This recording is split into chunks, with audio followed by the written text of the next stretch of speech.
প্রতিটি পরিবারেই এমন একজন বোকা পুরুষ থাকে যে তার পরিবারের বাকি সবার জন্য খেটে খুঁটে নিজের জীবনের বেশিরভাগ সময় নষ্ট করে দেয়।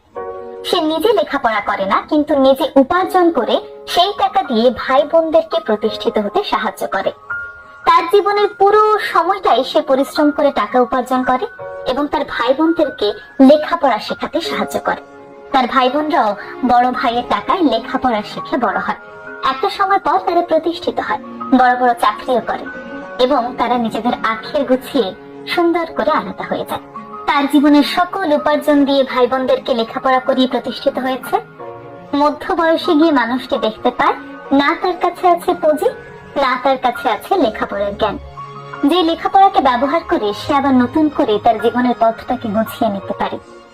অলরেডি তার ভাই বোনরা কিন্তু তাকে একা করে নিজেদের আখের গুছিয়ে নিয়েছে। এমন পরিস্থিতিতে সেই বোকা পুরুষগুলো ভীষণ একা হয়ে পড়ে, ভীষণ অসহায় হয়ে পড়ে। যদিও এই গল্পটি সবার সঙ্গে মিলবে না, সব ভাই বোনরা তো আর এতটা স্বার্থপর হয় না। ভাই বোনদেরকে ভালোবাসবেন, বড় হতে সাহায্য করবেন, লেখাপড়া করাবেন, সব ঠিক আছে।